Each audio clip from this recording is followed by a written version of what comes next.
Assalamualaikum warahmatullahi wabarakatuh. Waalaikumsalam warahmatullahi wabarakatuh. A'udzu billahi minasy syaithanir rajim. Bismillahirrahmanirrahim. Wal 'asri innal insana lafi khusr illa alladzina amanu wa 'amilus shalihat wa tawasaw bil haqqi wa tawasaw bis sabr. Shadaqallahul azim. Saudara-saudara seiman dan sekeyakinan yang berbahagia, seperti yang sama kita maklum, ada satu kesamaan pandangan dari kita bangsa Indonesia tentang agama, yaitu bahwa agama merupakan hal yang mutlak penting dalam kehidupan ini. Baik dasar negara Pancasila maupun Undang-Undang Dasar 45 seperti yang tercantum dalam pasal 29 ayat 2 seharusnya menjadikan merupakan tempat yang subur bagi tumbuh dan berkembangnya kehidupan beragama di negara yang kita cintai ini. Namun dalam kenyataannya tidak semua orang yang mengatakan agama itu penting lalu mau hidup mengikuti aturan agama. Lebih celaka lagi kalau agama hanya sekedar dijadikan lipstik, pemanis bibir, penghias hidup. Agama cuma sekedar seminar, muktamar, kongres atau tulisan besar-besar, tetapi yang tidak pernah terwujud di dalam kehidupan nyata sehari-hari. Oleh karena itu, dalam rangka ikut serta memantapkan kehidupan beragama di negara yang kita cintai ini, pada pertemuan kita kali ini saya akan mencoba menjelaskan bagaimana seharusnya sikap seorang muslim terhadap Islam. Ayat yang saya bacakan di awal tadi merupakan surah terpendek ketiga dalam Al-Quran sesudah surah Al-Kautsar dan surah Al-Ikhlas, di mana Allah Subhanahu wa Ta'ala menyatakan, demi masa sesungguhnya manusia pasti berada di dalam kerugian kecuali orang-orang yang beriman, beramal saleh, nasihat menasihati di dalam kebenaran, dan nasihat menasihati dengan cara yang sabar. Apabila kita dekati ayat ini, akan segera nampak di dalamnya 4 sikap seorang muslim terhadap Islam. Sikap yang pertama, seorang muslim adalah seorang yang mengimani Islam, amanu, sebagai way of life, sebagai pandangan dalam kehidupan ini. Masalahnya kemudian, bagaimana seorang muslim mengimani Islam sebagai agamanya? Pertama, seorang muslim harus yakin Islam sebagai agamanya adalah satu-satunya agama yang benar. Sikap ini kelihatannya fanatik, tetapi apalagi yang harus dikatakan selain dari bahwa fanatik dalam arti berpegang teguh kepada agama merupakan bagian daripada kehidupan beragama. Sebab hanya dengan fanatik dalam artian itu sajalah orang konsekuen terhadap agamanya sendiri. Dan saya kira merupakan satu sikap yang wajar bahwa setiap penganut suatu agama hanya menganggap dan berkeyakinan agamanya sajalah yang benar. Oleh karena itu, kita bukan tidak setuju dengan ungkapan semua agama benar, bukan tidak setuju dengan ungkapan semua agama baik. Bagi kita kalimat itu belum merupakan kalimat yang sempurna. Semua agama benar bagi penganutnya masing-masing. Semua agama baik bagi penganutnya masing-masing. Kalau seorang muslim sudah berkeyakinan bahwa semua agama baik, maka bukan saja tidak diajarkan tetapi malah bertentangan dengan tuntunan Al-Quranul Karim. Kita lihat misalnya dalam surah Ali Imran ayat 19. Allah menyatakan, inna dina indallahil Islam. agama yang diridhoi Allah itu hanya agama Islam. Selanjutnya dalam Ali Imran 85 Allah menjelaskan, wa may yabtaghi ghairal islami dinan fala yuqbala minhu fahuwa fil akhirati minal khasirin.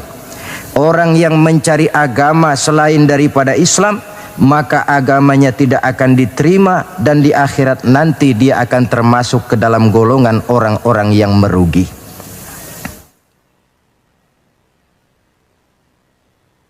Perkara bahwa kita menghormati orang lain agama itu tentu, apalagi sebagai bangsa yang sedang melaksanakan pembangunan, kita perlu menjaga kesatuan dan persatuan kita sebagai bangsa. Tetapi menghormati orang tidak identik dengan menghormati agamanya. Satu hari, saudara-saudara, ketika Rasulullah Sallallahu Alaihi Wasallam sedang berkumpul dengan para sahabat, lewatlah serombongan orang mengusung jenazah. Rasul berdiri, sahabat ikut berdiri. Ketika jenazah sudah lewat, seorang sahabat memberitahu, ya Rasul, yang tadi diusung orang itu jenazah Yahudi. Kenapa Tuhan berdiri memberikan hormat sampai kita juga ikut berdiri? Jenazah Yahudi, kata Rasul. Iya. Orang bukan itu. Ya orang, kalau orang sih. Nah, kalau kau lihat orang diusung macam itu berdiri, sudah mati sekalipun masih diberikan penghormatan. Tetapi itu manusianya. Perkara agama kita dibatasi oleh ayat lakum dinukum waliyadin. Bagi Tuhan agama Tuhan, bagi kami agama kami. Tuhan silahkan melaksanakan agama Tuhan, kami akan melaksanakan agama kami. Kami hormati Tuhan, Tuhan juga hormat kepada kami. Persilahkan melaksanakan ajaran agama tanpa perlu menyampaikan agama kepada orang yang sudah beragama. Inilah sikap yang perlu ditegakkan agar kita jangan ngambang di dalam kehidupan beragama dengan memandang semua agama sama saja, semua agama benar, yang pada akhirnya kita tidak akan punya prinsip di dalam memegang teguh ajaran agama kita. Yang kedua, dalam rangka mengimani Islam, seorang muslim harus yakin dan berpandangan bahwa Islam sebagai agamanya adalah agama untuk seluruh manusia. Kalau Nabi Nuh diutus oleh Allah cuma untuk kaumnya saja, Nabi Ibrahim pun untuk umatnya saja, Nabi Musa demikian pula, Nabi Isa pun begitu. Tetapi Nabi Muhammad sallallahu alaihi wasallam diutus oleh Allah Subhanahu wa taala untuk seluruh umat manusia. Kita baca dalam surah Al-Anbiya ayat 107, Allah Subhanahu wa taala menyatakan, "Wa ma arsalnaka illa rahmatan lil alamin." Kami tidak mengutus engkau wahai Muhammad melainkan untuk menjadi rahmah bagi seluruh alam. Dewasa ini, saudara-saudara, kita melihat timbulnya gejala di mana orang menganggap seolah-olah agama itu barang impor. Islam katanya kiriman Arab. Buktinya Quran bahasa Arab, hadis bahasa Arab, solat menggunakan bahasa Arab. Nah, akibat timbulnya pemikiran semacam ini, mulai nampak gejala orang menghindarkan diri daripada Islam. Sebenarnya bahwa Arab sebagian besar memang Islam, itu harus kita akui. Tetapi bahwa Islam bukannya Arab, itu pun juga merupakan kenyataan. Perkara kemudian Quran menggunakan bahasa Arab tidak lain karena Rasulullah Sallallahu Alaihi Wasallam diutus oleh Allah di tengah masyarakat Arab ketika itu. Tapi ini tidak berarti bahwa Quran cuma untuk orang Arab saja. Bisa kita lihat dari bukti-bukti yang ada dalam Quran itu sendiri. Pertama, tidak ada satu ayat Quran pun yang ditujukan khusus kepada orang Arab semata-mata. Misalnya, ya ayyuhal arabiyyun, hai orang-orang Arab, tidak ada. Yang banyak kita temukan itu Ya ayyuhan nas, wahai manusia. Digunakan kata yang bersifat umum. Manusia yang mana? Yang mana saja asal merasa manusia. Kalau tidak merasa manusia, tentu tidak perlu terpanggil dengan ayat ini. Lalu sholat menggunakan bahasa Arab. Tentu Islam telah mengikat kita dengan akidah. Sama Allah yang kita sembah, sama arah yang kita tuju dalam menyembah, sama bacaan yang kita baca, sama bahasa yang kita gunakan. Dari persamaan-persamaan semacam itu timbul ilaqah ruhiyah, mekanisme psikis yang pada gilirannya mengikat nilai-nilai persaudaraan yang lebih erat lagi. Cobalah kalau misalnya sholat saja dibiarkan tiap orang menggunakan bahasanya sendiri-sendiri, itu di samping akan menimbulkan berbagai kesulitan, kontak batin tidak akan cepat terwujud. Taruhlah misalnya yang jadi imam menggunakan bahasa Indonesia. Dia takbir dalam bahasa Indonesia bukan dengan Allahu Akbar, barangkali dia akan baca Tuhan yang Maha Besar. Datang lagi yang jadi makmum dari Padang, lain lagi gaya bahasanya, bukan Allahu Akbar, dia akan baca Allah nan gadang. Datang pula kemudian saudara kita dari Jawa Barat, takbir lagi dia dengan bahasanya Gusti Allah anu ageng. Lalu paling akhir barangkali datang anak Betawi, jadi makmum dia takbir lagi pakai bahasa Betawi, Tuhan yang gede banget. Kalau cara sholat saja sudah semacam ini, mekanisme psikis itu kan tidak akan cepat terwujud. Jadi bahwa Arab memang Islam, tapi Islam bukannya Arab. Sama dengan logika bahwa monyet itu adalah binatang, tetapi binatang bukan monyet. Monyet cuma salah satu jenis dari sekian ratus jenis binatang yang ada di alam ini. Sebab itu mengikuti Islam tidak berarti mengikuti Arab, tetapi mengikuti kebenaran yang diturunkan oleh Allah Subhanahu wa ta'ala. Maka seorang muslim harus yakin Islam adalah agama untuk seluruh manusia.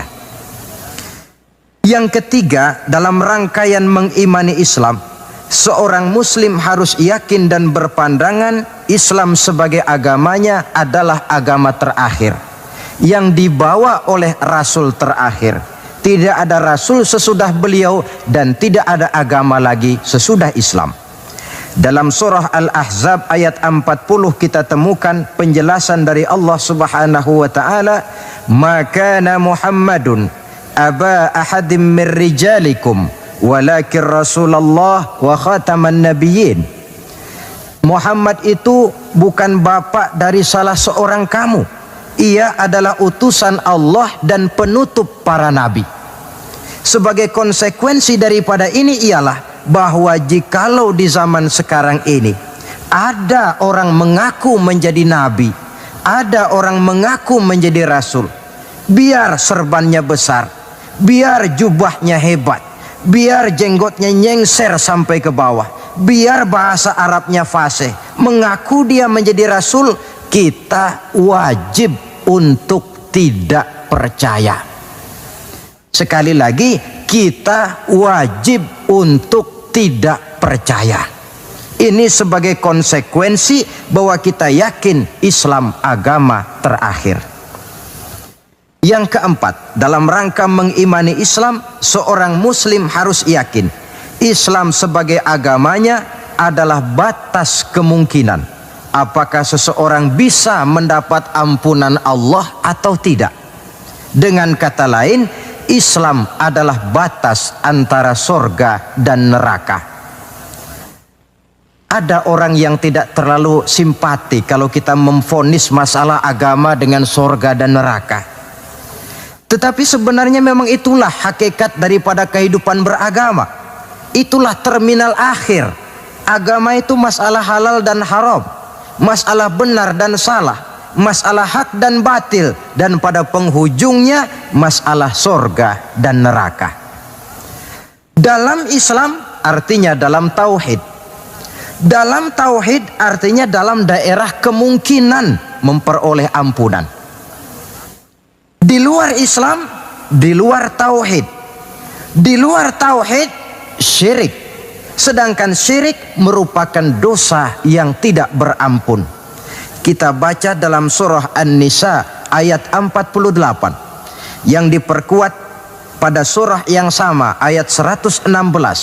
Allah menjelaskan, innallaha la yaghfiru ayyushraka bihi syai'a wa yaghfiru ma duna dzalika liman yasha. Allah tidak akan memberikan ampun kepada orang yang menyekutukannya dengan sesuatu, tapi Allah akan mengampunkan dosa yang selain itu bagi orang yang dikehendakinya. Jadi yang namanya dosa, sepanjang tidak syirik, sepanjang orang tidak menyekutukan Allah, bagaimanapun besarnya dosa, masih dalam batas-batas kemungkinan memperoleh ampunan Allah. Kalau sudah di luar tauhid, jatuh kepada syirik, sudah di luar jangkauan kemungkinan untuk mendapatkan ampunan dari Allah Subhanahu wa ta'ala. Saudara-saudara seiman dan sekeyakinan,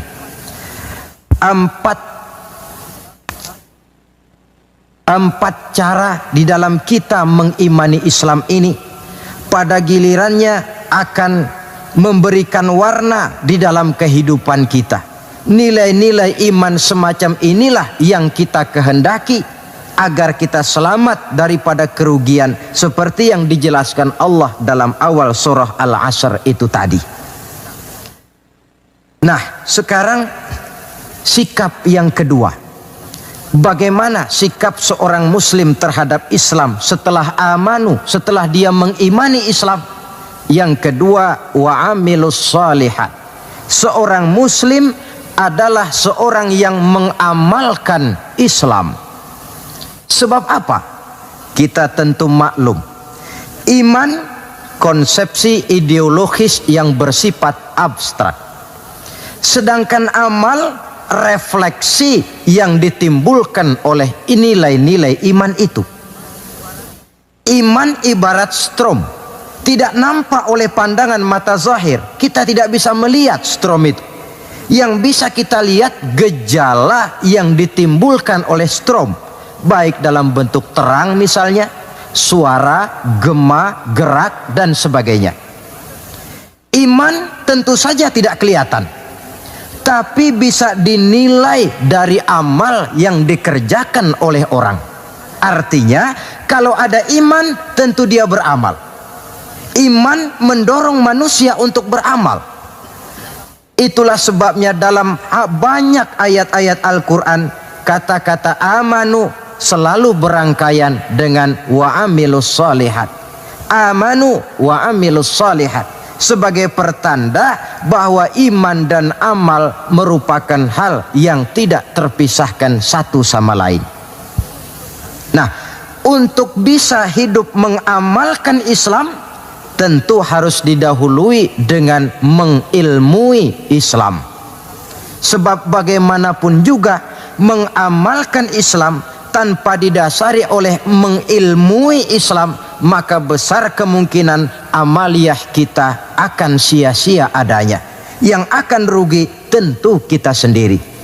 Oleh sebab itu, setelah mengimani Islam, kita berkewajiban mengamalkan Islam dengan didahului oleh pengetahuan tentang Islam. Jangan sampai seperti yang nampak banyak sekarang ini, di mana orang memandang Islam itu seperti orang buta mengenal gajah. Ini yang barangkali dalam istilah para sosiolog disebut dengan frame of reference, kacamata pandangan yang salah. Ada 3 orang buta dilepas ke kebun binatang, disuruh kenal gajah. Saya yakin laporannya pasti lain-lain. Orang buta pertama datang, lapor Pak, yang namanya gajah kecil panjang seperti ular. Kenapa dia laporan macam ini? Sebab kebetulan yang dia pegang ekornya. Datang orang buta kedua, ngotot. Salah Pak itu, tidak betul. Yang paling betul saya Pak. Kalau gajah itu Pak, kecil, besar, tipis, lebar. Seperti kipas. Sebab apa? Karena kebetulan yang dia pegang telinganya. Lalu orang buta ketiga datang, lebih ngotot lagi dari yang kedua ini. Pak, dua-duanya Pak salah, tolol bin goblok. Yang paling betul itu saya Pak. Yang namanya gajah itu Pak, besar tinggi macam pohon kelapa. Sebab apa? Kebetulan yang dia pegang kakinya. Salahkah mereka? Tidak salah. Cuma datanya belum lengkap. Baru kenal ekor gajah sudah berani mengambil kesimpulan itulah gajah. Yang satu baru kenal telinga gajah sudah menarik konklusi itulah gajah.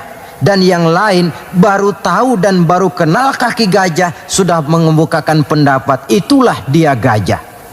Buat orang yang sudah kenal betul gajah, tentu dia ditertawakan. Bagi orang yang belum kenal gajah, dia menyesatkan.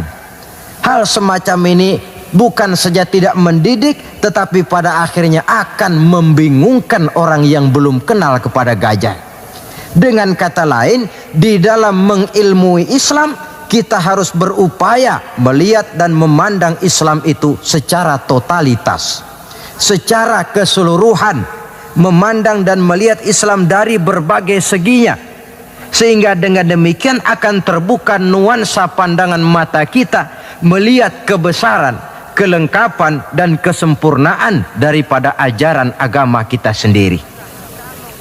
Nah, kalau nilai-nilai iman diwujudkan dan dibuktikan dengan pengamalan kita tentang Islam, barulah nilai iman kita itu beroleh wujudnya yang konkret di dalam amalan-amalan kita sehari-hari. Tanpa itu iman cuma tinggal sekedar kata. Akidah cuma tinggal sekedar keyakinan dan fondasi yang tanpa perwujudan di dalam realita kehidupan ini. Demikian sikap yang kedua.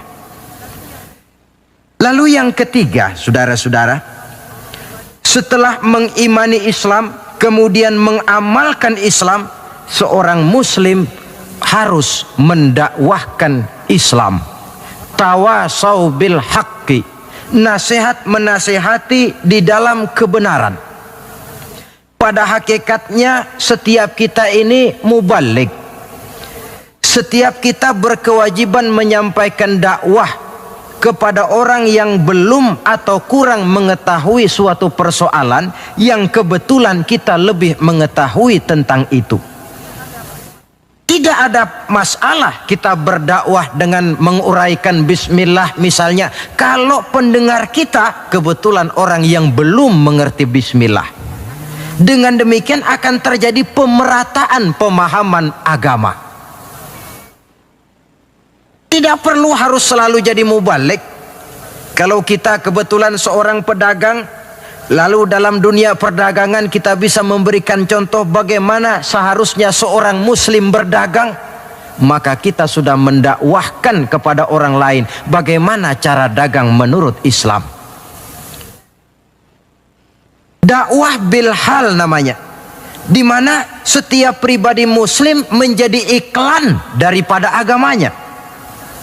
Dia harus sanggup berkata, tuan-tuan mau tahu bagaimana cara dagang menurut Islam? Lihat cara kami orang Islam dagang. Tuan-tuan mau tahu bagaimana cara berumah tangga menurut Islam? Lihat cara kami orang Islam berumah tangga. Tuan-tuan mau tahu bagaimana cara bertetangga menurut Islam? Lihat cara kami orang Islam bertetangga.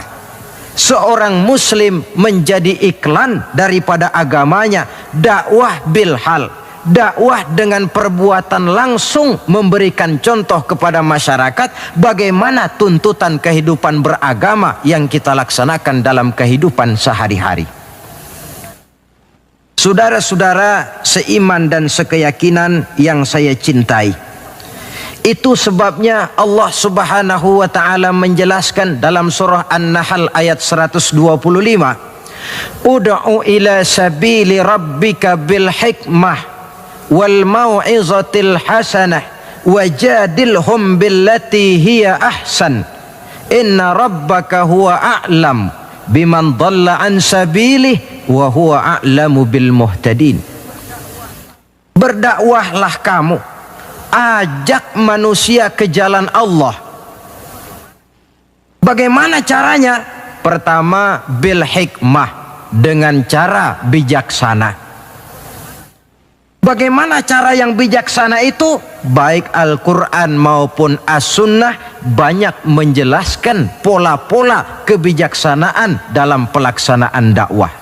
Kita ambil satu trik saja. Satu hari datanglah seseorang menghadap kepada Rasulullah Sallallahu Alaihi Wasallam.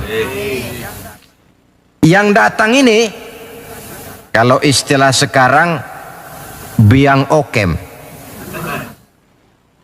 Datang dia menghadap baginda Rasul. Sesampainya di sana, dia bilang, ya Rasul, bagaimana? Saya ini mau masuk Islam, boleh apa tidak? Boleh. Lalu dia mengucap 2 kalimat syahadat.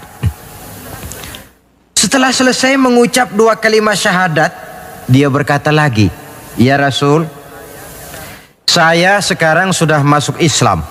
Bagus. Saya cinta Islam. Bagus. Saya juga cinta kepada Anda ya Rasul. Bagus. Cuma saya juga cinta kepada dosa ya Rasul. Terus terang saja, saya ini suka judi, saya suka zina, dan saya senang mabuk. Dan saya belum bisa meninggalkan semua itu. Marahkah Rasul mendengar keterus terangan orang ini? Dihardikkah orang ini oleh Rasul? Macam apa kau, sama Islam cinta, sama dosa juga cinta? Ternyata tidak. Mendengar keterus terangan orang ini, baginda Rasul tersenyum. Seraya bersabda, la ba'sa bi, tidak apa-apalah. Jadi kau senang zina? Iya. Mabuk? Wah, hampir tiap malam saya teler. Judi? Itu lagi hobi saya. Dan kau belum bisa tinggal semua itu? Belum ya Rasul. Tidak apa-apalah. Cuma begini saja. Mau tidak kau janji dengan saya? Apa ya Rasul? Mulai sekarang kau akan meninggalkan dusta. Kau akan jadi manusia jujur, jangan bohong. Satu itu saja yang saya minta. Sanggup? Cuma itu ya Rasul, cuma itu. Saya kira apa? Kalau cuma urusan gak bohong sih, gampang lah itu. Sanggup saya. Sanggup? Sanggup. Mari berjanji. Dijabat tangannya oleh Rasul, berjanji tidak akan bohong dia. Dalam perjalanan pulang, orang ini berkata dalam hati, ma ashala ma talaba hadzan nabil karim. Alangkah mudahnya permintaan Rasul ini. Saya sudah berterang-terangan suka judi, suka zina, suka mabuk. Tidak disuruhnya meninggalkan semua itu, cuma diminta jangan bohong saja.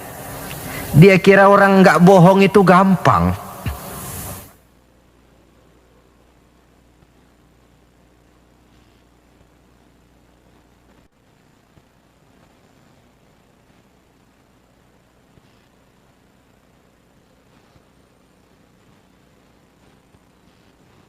Padahal saudara, Nabi Ibrahim itu satu hari pernah nangis. Allah tegur Ibrahim, kenapa nangis kamu ini? Kata Nabi Ibrahim, ya Allah, bagaimana saya tidak nangis? Saya ingat-ingat Nabi Adam itu dosanya cuma satu, tidak boleh makan buah khuldi, dia makan. Kau begitu murka, kau usir dia dari surgamu. Saya ini ya Allah, seumur hidup saya pernah 3 kali bohong. Bagaimana saya mengharap surgamu? Itu yang bikin saya nangis. 3 kali seumur hidup, 3 kali bohong. Nabi Ibrahim nangis. Kita ini 1 hari 17 kali bohong, nyengir aja, gak ada nangisnya.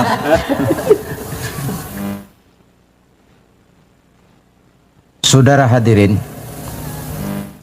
demikianlah orang ini pulang ke rumah dengan satu anggapan dalam hatinya bahwa apa yang diminta oleh Rasul adalah sesuatu yang mudah. Lalu hari-hari pun berlalu, berganti dengan minggu, minggu pergi, datanglah bulan. Sampai pada suatu hari ketika orang ini sedang berjalan, dia melihat seorang perempuan dengan paras yang cukup cantik. Datang syahwatnya. Rupanya orang ini termasuk kelas tegangan tinggi juga. Sik. Dibawanya perempuan itu ke dalam rumah. Hampir terjadi perbuatan zina. Nyaris dia ingat janjinya. Iya, saya ini kan sudah janji dengan Rasul tidak mau bohong. Nanti kalau saya bertemu Rasul lalu saya ditanya, kamu zina apa enggak sekarang? Saya harus jawab bagaimana? Kalau saya bilang iya, tentu hukum berlaku. Kalau saya bilang tidak, artinya saya bohong. Padahal saya sudah berjanji tidak mau bohong. Peranglah antara bisikan iman dan bisikan nafsunya. Ternyata kemudian bisikan iman ini menang. Tidak jadi dia lakukan perbuatan zina itu. Lain waktu dia melihat sesuatu yang indah menawan, terdetik dalam hatinya mau mencuri. Sudah dia ulurkan tangan hendak mencuri itu, ingat lagi, saya sudah janji dengan Rasul tidak mau bohong. Kalau satu hari saya bertemu beliau ditanya saya, kau mencuri apa tidak? Bagaimana saya harus menjawab? Saya katakan iya, tentu hukum berlaku. Kalau saya bilang tidak, artinya saya bohong. Perang lagi iman dan nafsunya. Akhirnya iman menang, tidak jadi dia mencuri. Begitulah orang ini tiap kali mau melakukan kejahatan, ingat janjinya kepada Rasul bahwa dia tidak mau bohong. Sampai akhirnya dia tidak pernah jadi melakukan berbagai macam kejahatan. Paling akhir dia datang menghadap Rasul, ya Rasul sodakta, ya Rasul Anda benar. Kenapa? Yang Anda minta cuma satu, jangan bohong. Tapi rupanya itu pokoknya ya Rasul. Saya ternyata tidak berkutik. Sampai paling akhir dia menjadi salah seorang sahabat yang terbaik dari baginda Nabi. Sebab apa? Hanya diminta meninggalkan bohong oleh Rasul. Ini pola dakwah yang dilaksanakan oleh Rasul dengan cara bijaksana. Processingnya melalui tahapan yang sesuai dengan kemampuan orang. Contoh lain,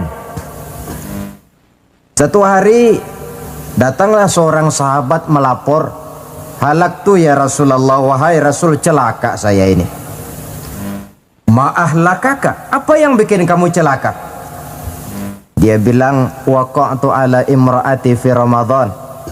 Saya lagi puasa Ramadan, saya nggak tahan sama istri saya itu.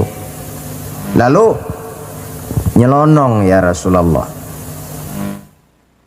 Rupanya pengantin baru ini. Kata Rasul, nyelonong bagaimana? Ya nyelonong-nyelonong. Kalau memang begitu, bayar dendanya. Apa dendanya ya Rasul? Bebaskan budak. Waduh, saya tidak punya budak ya Rasulullah. Tidak punya? Tidak punya. Puasa, 2 bulan berturut-turut. Ya Rasul, tidak kuat saya. Tidak kuat. Tidak kuat, jangankan yang 2 bulan, yang sebulan aja nyelonong. Bagaimana yang 2 bulan, saya tidak sanggup ya Rasul. Kalau memang tidak sanggup juga, beri makan 60 fakir miskin, 1 orang 1 mud. Ya Rasul, jangankan memberi makan 60 fakir miskin, istri saya ini di rumah 1 hari masak, 3 hari libur. Saya ini orang susah. Lagi pula saya pikir orang ini kebangetan juga, sudah melarat sama larangan kok berani. Rasul tersenyum kemudian masuk ke dalam kamar, keluar lagi beliau membawa sekeranjang kecil kurma. Kalau kau memang tidak punya apa-apa, bawa pulanglah ini, sedekahkan kepada orang-orang miskin di kampungmu sebagai pembayar dendamu. Ya Rasulullah, apa lagi? Di kampung saya itu yang paling miskin saya. Bukan main. Akhirnya Rasul cuma senyum, beliau bilang, ya sudah, bawa pulanglah nih, beri makan anak istrimu di rumah. Sudah melanggar larangan, dapat korma pula. Pola kebijaksanaan semacam ini menunjukkan elastisitasnya watak Islam itu. Tidak kalau sudah begitu ya mesti begitu. Kita saja kan besar ini lewat tahapan. Begitu lahir kita cuma minum air susu ibu. Meningkat besar sedikit baru kita makan pisang. Lalu sudah besar lagi, agak besar lagi, baru bubur. Sudah besar betul, baru makan nasi. Lebih besar lagi, barangkali termasuk jengkol dan sebagainya. Bayangkan kalau orang begitu lahir sudah dikasih jengkol, itu tidak bijaksana kan, akan rawan akibatnya. Pendeknya, dengan dakwah cara bijaksana ini, jangan memancing ikan pakai anggur. Bagaimanapun enaknya anggur itu, bukan makanan untuk ikan. Inilah makna tuntunan Nabi, khatibin nasa ala qadri uqulihim. Berbicaralah kepada manusia sesuai dengan daya terima mereka, sesuai dengan kemampuan yang mereka sanggup melaksanakannya. Begitulah pola dakwah pertama, bil hikmah. Yang kedua, wal mau'izatil hasanah, dengan contoh nasihat-nasihat yang baik. Dan yang ketiga, wajadilhum billati hiya ahsan.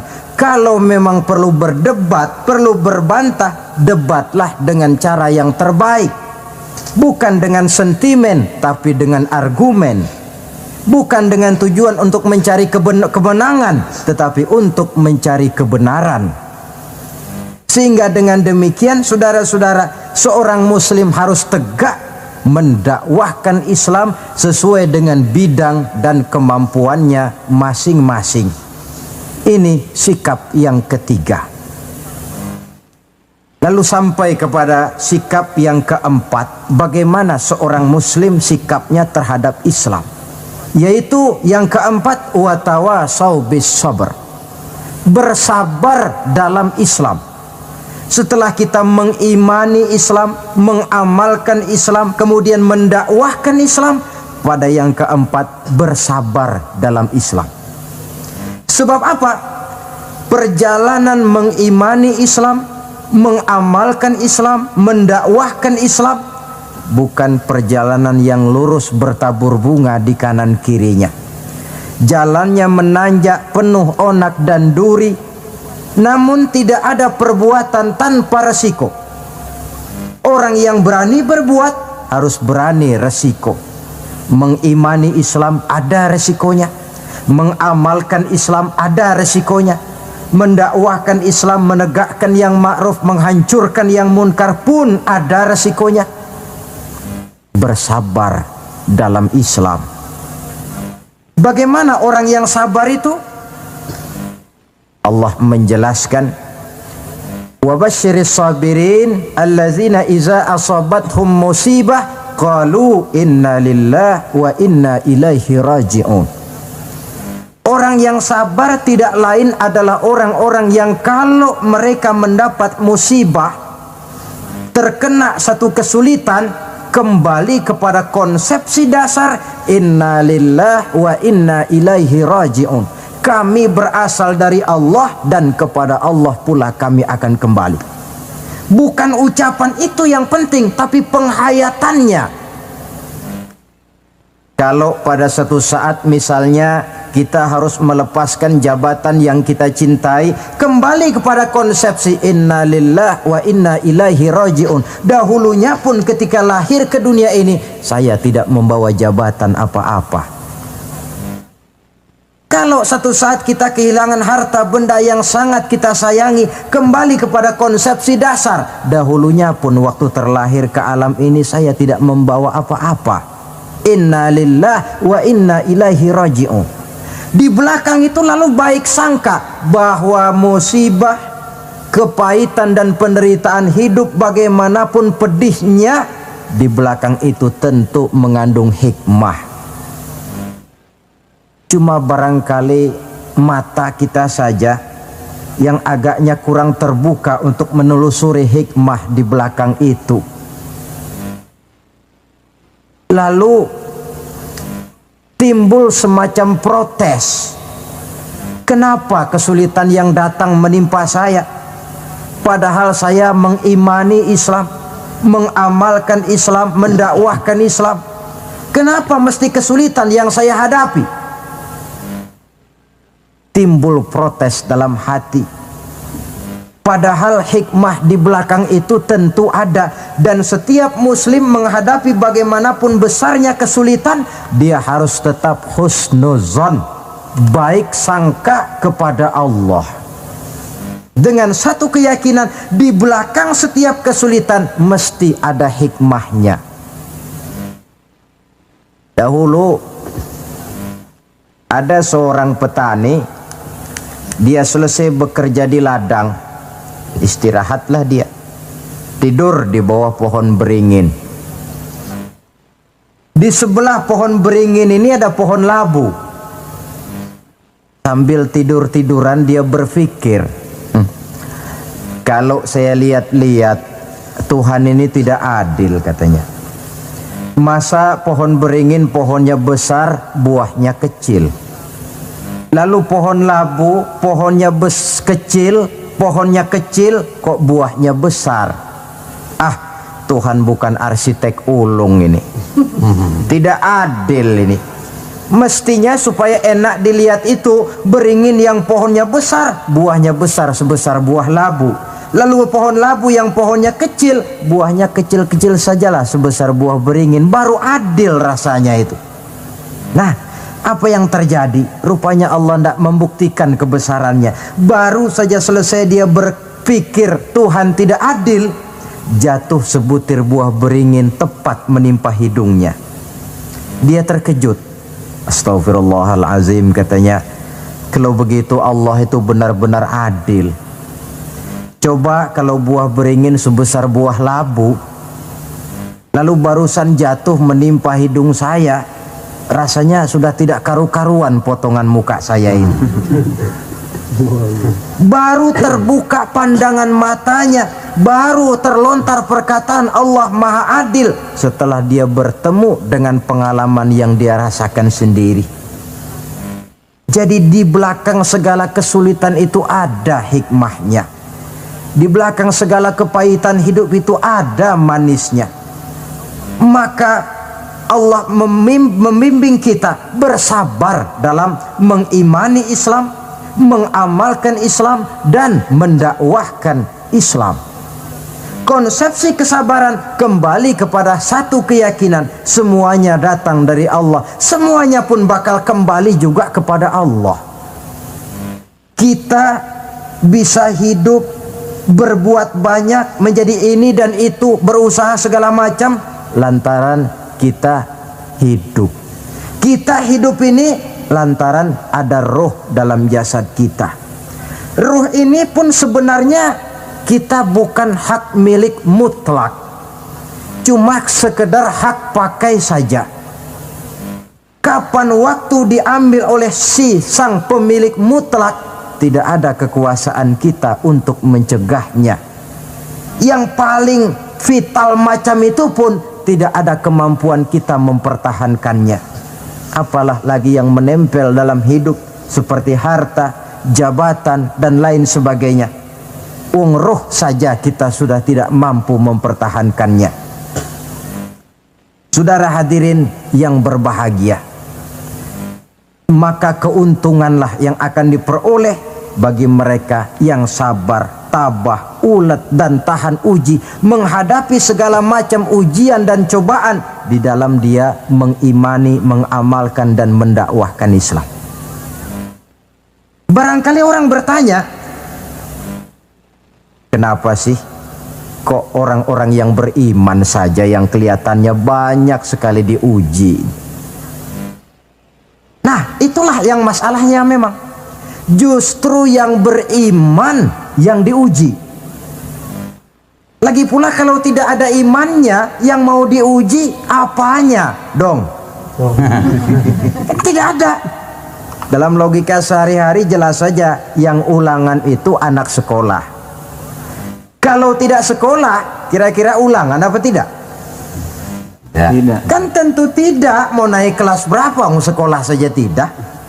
Justru yang beriman itu yang diuji, yang hidupnya mengimani Islam, mengamalkan Islam, mendakwahkan Islam. Makin tinggi kualitas iman, makin berat cobaan dan ujian itu. Sehingga Allah menjelaskan, ahasiban nasu ayyutraku ayyakulu amanna wahum la yuftanun.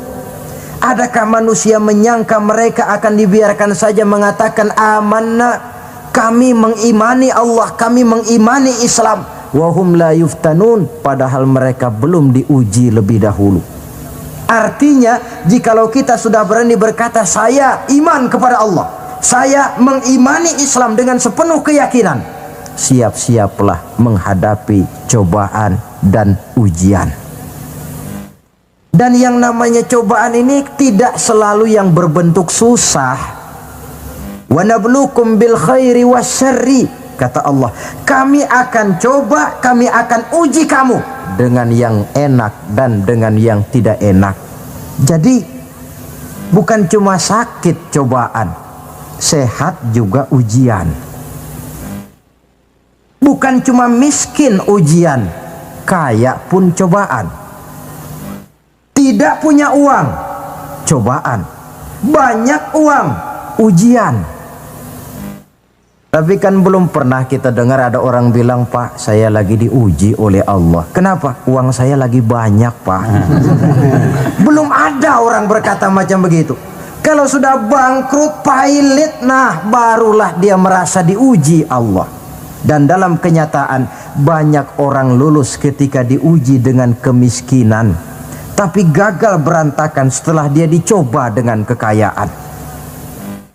Banyak yang ingat Allah dikala dia sakit, dan manakala dia sudah sehat Allah pun dilupakan. Ketika miskin dia hamba Allah, setelah kaya pindah menjadi hamba harta. Ketika dia orang biasa, dia hamba Allah. Naik pangkat, punya jabatan, pindah budak pangkat, budak jabatan. Tidak sesuai lagi antara ucapan dan perbuatannya. Baik, barangkali kita bercermin dari kehidupan seorang nabi, yaitu Nabi Ayub alaihi salam. Beliau ini orang kaya. Iblis itu paling tidak senang kalau ada orang baik. Dia lapor, wahai Allah, hambamu yang namanya Ayub ini dia rajin ibadah cuma karena kaya saja kau berikan harta. Coba kalau dia bangkrut, jatuh miskin, rasanya dia berhenti ibadah.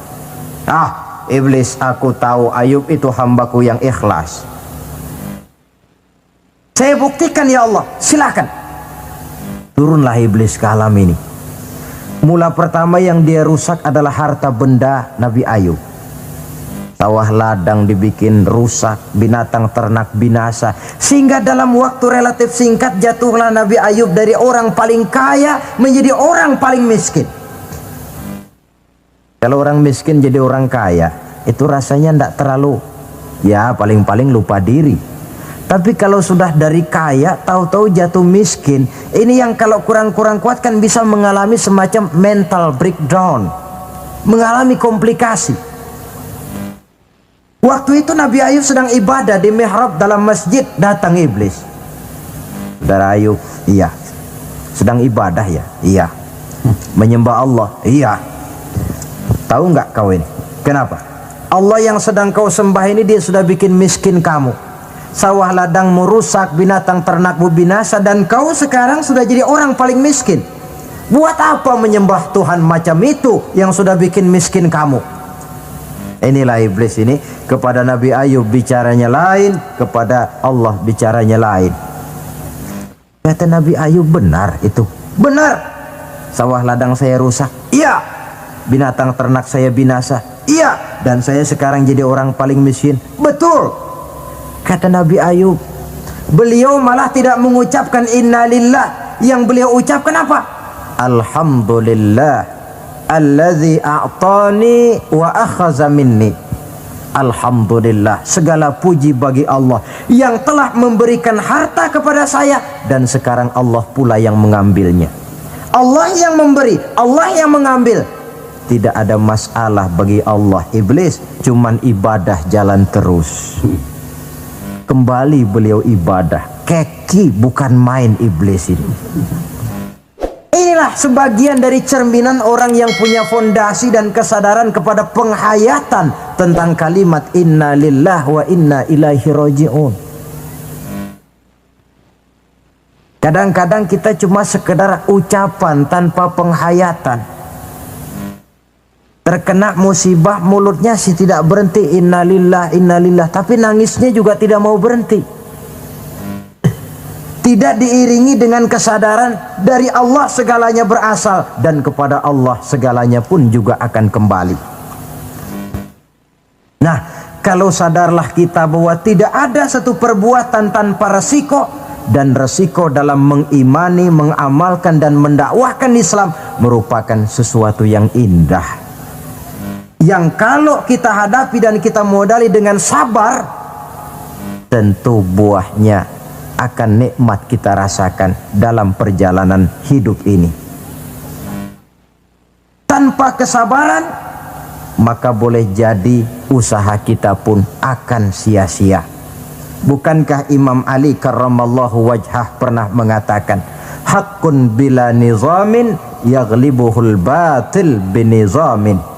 Kebenaran yang tanpa nizam, tanpa kesabaran, tanpa taktik dan strategi dapat dengan mudah dihancurkan oleh kebatilan yang menggunakan taktik dan strategi.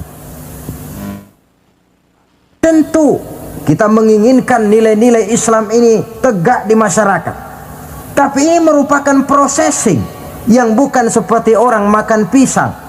Hari ini dimakan, hari ini kenyang, dan hari ini juga kadang-kadang bisa keluar lagi. Perjuangan menegakkan nilai-nilai Islam ini satu proses yang panjang. Seperti juga telah dijelaskan oleh kehidupan perjuangan Nabi, para sahabat, dan selanjutnya. Tidak merupakan satu proses yang sekali jadi. Itu sebabnya ditutup surah Al-Asr ini dengan kalimat tawasau bis sabr. Hendaknya bersabar kita di dalam menegakkan sikap yang dituntut dalam surah Al-Asr itu tadi. Saudara-saudara hadirin yang saya hormati, dengan demikian 4 sikap telah saya kemukakan. Dari 4 sikap ini ternyata seorang muslim dituntut untuk menjadi pengiman Islam, pengamal Islam, dan pengawal Islam, dengan motif sabar sebagai landasan daripada perjuangan kita mengimani, mengamalkan dan mengawal Islam dengan pelaksanaan dakwah yang sesuai dengan bidang dan kemampuan kita masing-masing. Yang kita harapkan tentunya bahwa nilai-nilai keimanan kita ini mewarnai kehidupan dan menjadi warnanya hidup. Saya kira pun pembangunan akan lebih berhasil, Pancasila akan lebih aman di negara ini kalau dijaga dan dikawal oleh orang-orang yang teguh memegang agama dengan segala konsekuensinya. Mengimani agamanya dan iman itu menjadi warnanya kehidupan. Dengan kata lain, kalau iman ini sudah ikut kemanapun kita pergi dan dimanapun kita berada, itu sebenarnya sumber etika otonom. Bukankah satu bangsa yang baik selalu terdiri dari masyarakat yang baik? Masyarakat yang baik terdiri dari warga yang baik. Warga yang baik terdiri dari keluarga yang baik. Dan keluarga yang baik terdiri dari pribadi yang baik. Nah, pribadi akan menjadi baik kalau dia dikontrol oleh nilai keimanannya. Sebab apa? Puncak keimanan yang tertinggi sebenarnya tidak lain manakala seseorang sudah merasakan kehadiran Allah dekat dalam hidupnya. Kalau itu sudah dimiliki, apalagi yang lebih mampu mengontrol kita, merasakan kehadiran Allah dekat dalam hidup. Sebab itu sebagai akhir, bawalah iman ini kemanapun kita pergi dan dimanapun kita berada. Kadang-kadang iman kita ini kan cuma sekedar penunggu rumah. Pegawai negeri mau ke kantor, imannya ditaruhnya di lemari. Sudahlah iman, kau tidak ikut ke kantor. Kalau kau ke kantor nanti aku nggak bisa korupsi. Pedagang ke pasar, iman ketinggalan di rumah. So kalau iman dibawa ke pasar, katanya timbangannya tidak bisa curang. Tertinggallah iman itu di rumah. Iman yang tertanam dalam hati menimbulkan etika otonom. Dan etika otonom membuat manusia selalu merasakan kehadiran Allah dekat dalam hidupnya. Kemana lagi tempat kita hendak melakukan kesalahan kalau Allah menjadi daya kontrol yang paling efektif di dalam kehidupan. Inilah yang kita bicarakan pada pertemuan kita kali ini. Semoga Allah memberikan kekuatan kepada kita. Amin. Untuk hidup tegak mengimani Islam. Amin. Mengamalkan Islam. Amin. Mendakwahkan Islam. Amin. Dan bersabar di dalam Islam. Amin. Saya akhiri dengan satu ungkapan. Wa qad yurja li jarhi sayfi bur'un wala bur'u lima jarahal lisan. Kalau pedang lukai tubuh, masihkan ada harapan sembuh. Kalau lidah lukai hati, kemana obat hendak dicari. Untuk itu saya mohon dibukakan pintu maaf yang sebesar-besarnya. Semoga yang saya sampaikan ini ada manfaatnya. Usikum wa iyaya bitaqwallah. Aqulu qawli hadza. Wassalamu alaikum warahmatullahi wabarakatuh. Waalaikumsalam warahmatullahi wabarakatuh. Maka di zaman sekarang akhlak kita kepada Allah sering kena erosi, sering kena polusi. Mungkin karena sulitnya lapangan kerja, tingginya tensi ekonomi, persaingan hidup yang makin tajam, sulitnya mencari lapangan kerja, orang kadang-kadang nekat. Sedikit pertimbangan picik, pandangan, mudah melakukan potong kompas, sehingga terjadilah perbuatan-perbuatan yang memelencengkan akhlak kita kepada Allah Subhanahu wa ta'ala.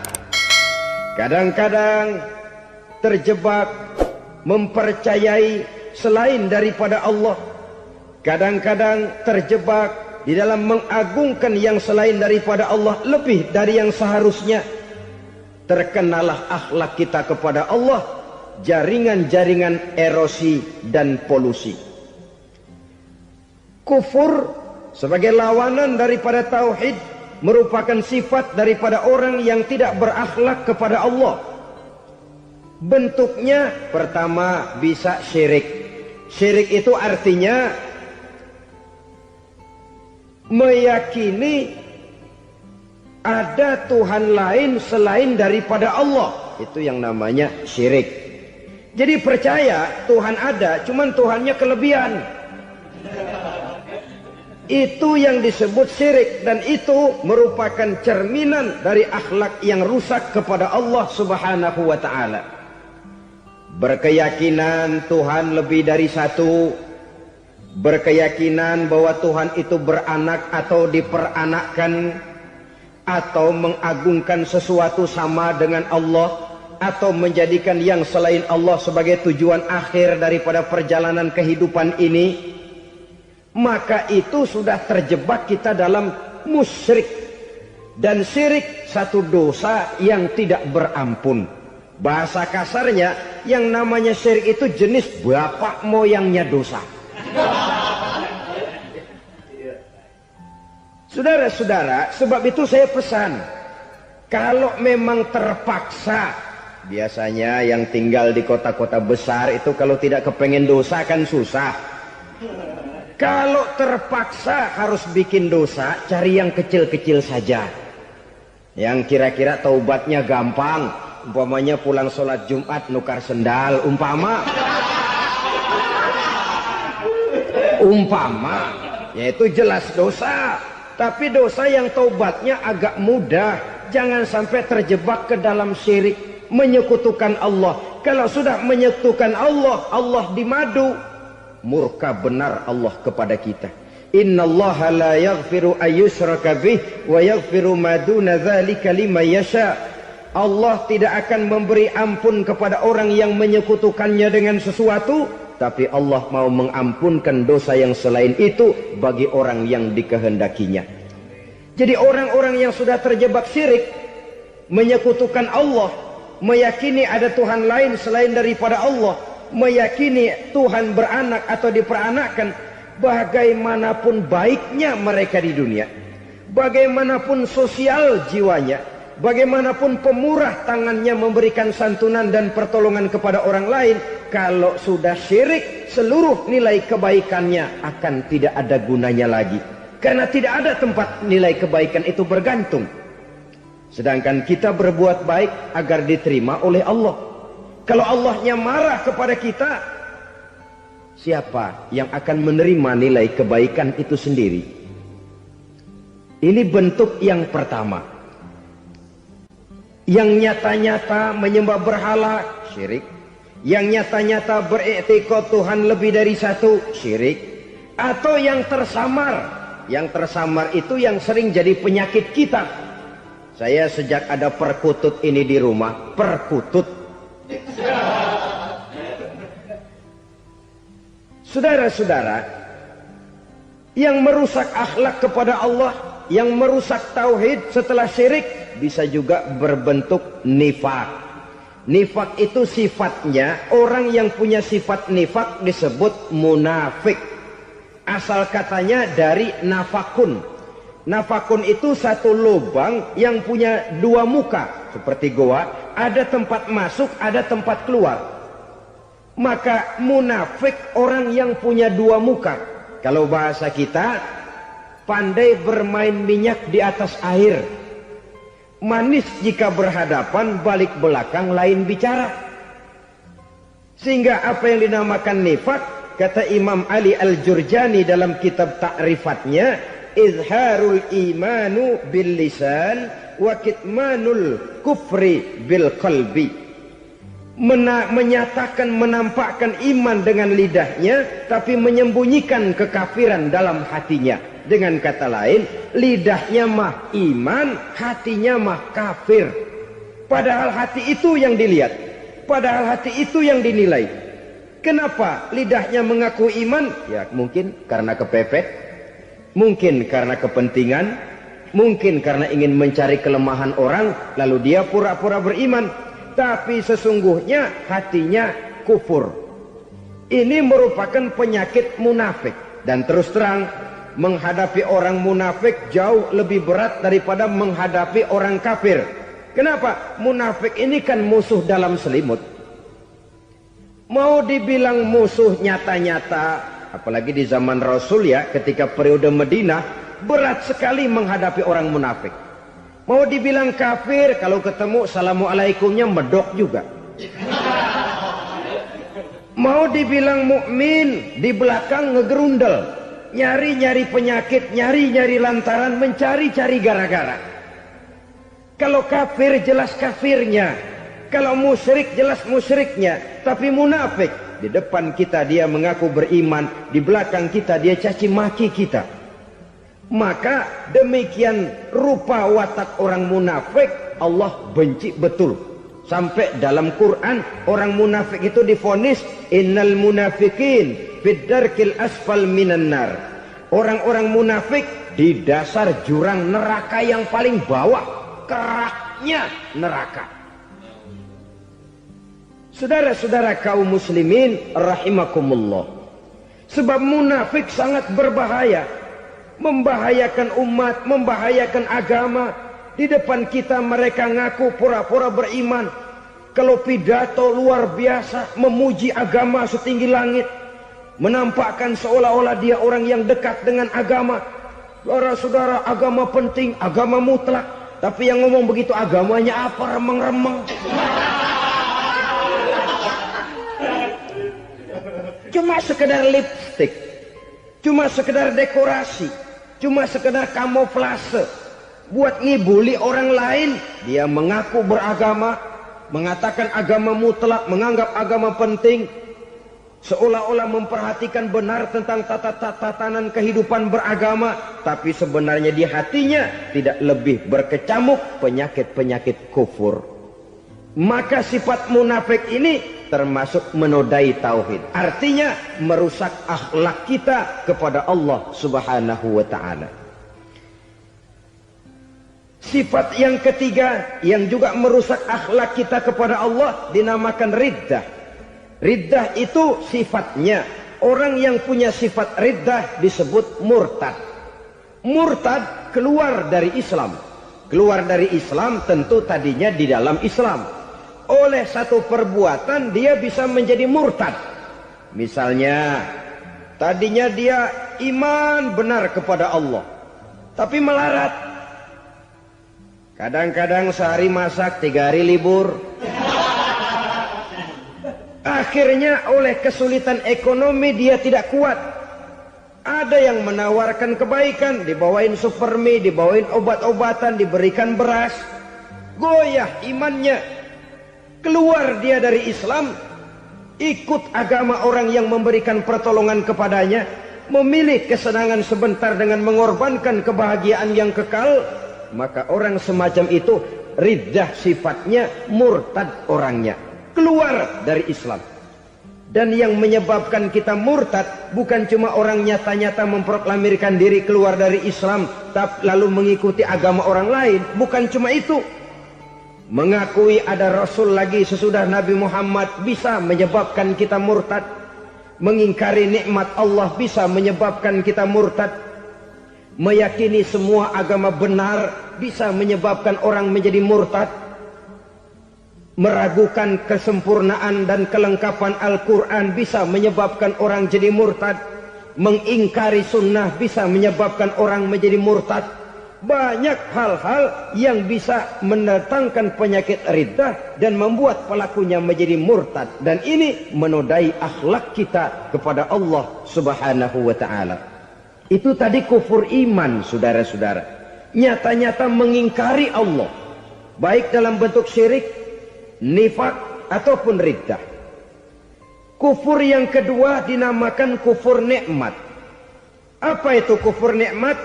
Sitru nikmatil mun'im au ya'malu fi mukhalafatil mun'im. Menutup-nutup nikmat Allah, atau melakukan perbuatan yang menentang, bertentangan dengan kehendak yang memberikan nikmat. Jadi kufur nikmat pertama, nutup-nutupin Tuhan. Tuhan jalingin. Duit lu banyak amat, dari mana? Gua kerja. Lalu kerjanya nomor 1. Orang yang berakhlak kepada Allah, dia akan menjawab, kamu uangnya kok banyak, dari mana? Rizki dari Allah. Caranya, saya kerja. Kerja itu cara, rizki itu dari Allah datangnya. Bukankah di zaman sekarang kita sering terpleset? Ini merupakan cerminan dari rapuhnya akhlak kita kepada Allah Subhanahu wa taala. Karena usaha saya memang, karena saya peras keringat banting tulang, tentu.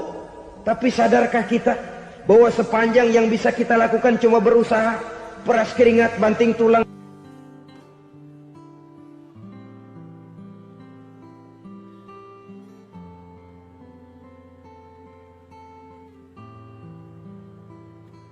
Soal rizki, soal jodoh, soal maut, kitakah yang mengatur? Kitakah yang menentukan? Subhanallah. Manusia sungguh tidak berdaya menghadapi 3 hal paling pokok ini. Rezeki, kita cuma bekerja. Kitakah yang menentukan? Tidak. Kita berusaha saja, rezeki belum pasti dapat. Apalagi kalau kita tidak berusaha. Jangan terjebak dalam fatalisme. Belum perang udah nyerah. Emang dasar rezeki datangnya dari Tuhan, gak usah kerja, dan ntar juga kalau dia datang. Dari mana datangnya? Kerja saja belum tentu dapat rezeki, apalagi kalau tidak kerja. Yang jelas usaha perlu kepastian, itu urusan Allah. Ini akhlak kepada Allah Subhanahu wa taala. Jodoh juga begitu. Kita berusaha, kita berupaya, Allah menghendaki lain jadinya. Maut juga begitu. Siapa sih yang pengen ngadepi maut? Siapa sih yang pengen mati? Siapa sih yang pengen ketemu malaikat Israel? Tidak seorang pun kalau ditanya, kecuali mereka yang putus asa ya. Kalau otaknya masih normal, mau mati mesti belakangan dulu dikit. Tapi yang satu itu saudara, kalau dia sudah datang, tenaga mana yang bisa menolak? Kalau dia sudah berkunjung, kekuatan mana yang bisa menghindar? Kalau dia sudah ingin bertemu, kemana kita bisa melarikan diri? Manusia sepanjang yang dia lakukan hanya berusaha, tapi kepastian, ketentuan dari Allah Subhanahu wa taala. Orang yang kufur nikmat, nutupin Allah. Dia merasa rezekinya adalah mutlak peras keringatnya. Seolah-olah Allah nggak punya peranan apa-apa di situ. Oh, ini kan saya bisa rumah begini karena saya kerja keras. Oh, ini mobil saya begini, saya kerja keras. Peras keringat, banting tulang, keras.